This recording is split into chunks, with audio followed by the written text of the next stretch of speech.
मित्रों, बताया गया है कि कलयुग का आगमन हुआ और महाराज परीक्षित को मुलाकात हुई तो महाराज परीक्षित ने कहा कि आप मेरे सर पर बैठ जाओ।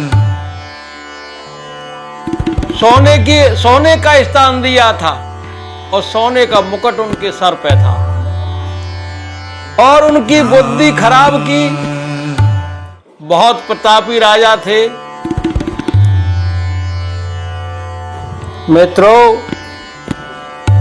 बताया गया है कि कलयुग का आगमन हुआ और कलयुग महाराज परीक्षित से मिले कि महाराज मैं आ रहा हूं, मेरे लिए स्थान दीजिए। क्योंकि महाराज परीक्षित पांडवों के वंश से आते हैं और आप बहुत प्रतापी संतों की सेवा करने वाले बहुत अच्छे राजा हैं।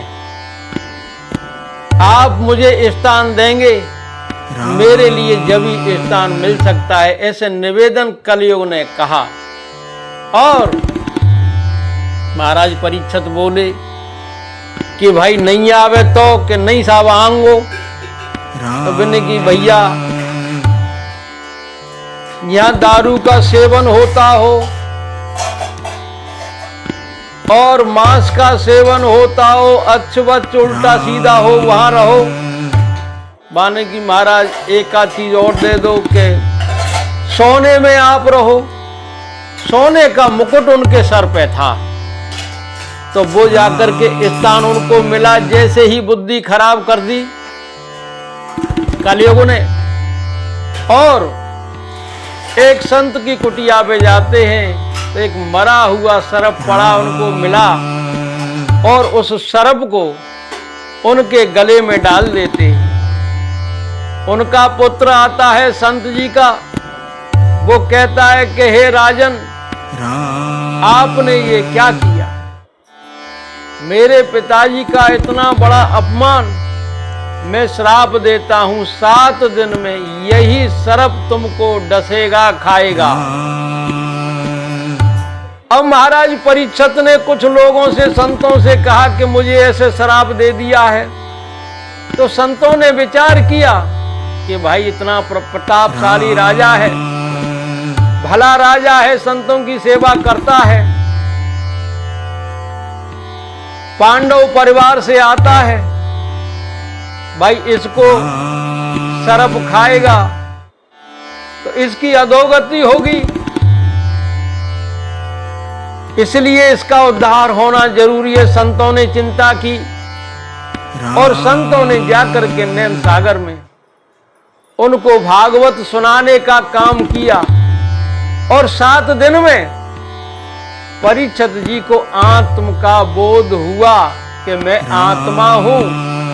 आज भागवत कराने वाले रोजाना भारत में लाखों भागवतें होती हैं।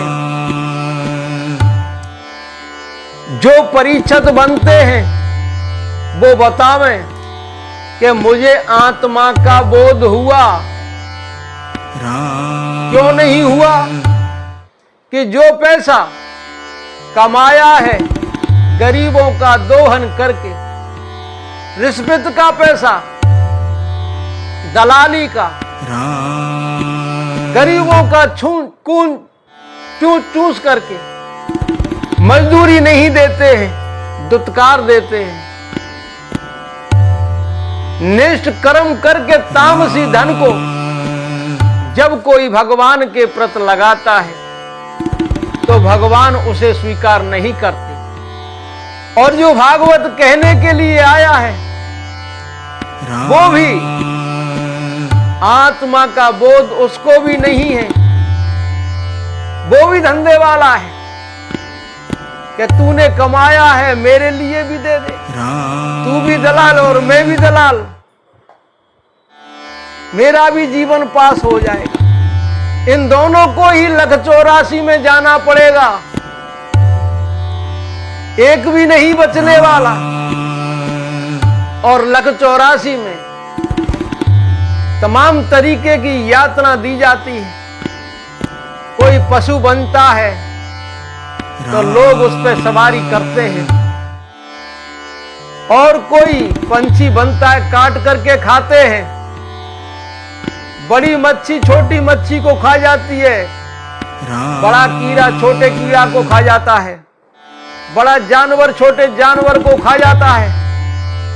ऐसा क्रम उसके साथ होना ही होना है, बचने वाला नहीं है। अगर यज्ञ करनी है, भागवत करनी, तो थोड़े पैसे से ही किसी गरीब असहाय व्यक्ति की मदद कर दो, तुम्हारी यज्ञ लिखी जाएगी और वो यज्ञ आपको दुआ देगी और वो दुआ निष्फल नहीं जाएगी। बहुत बहुत साधुवाद।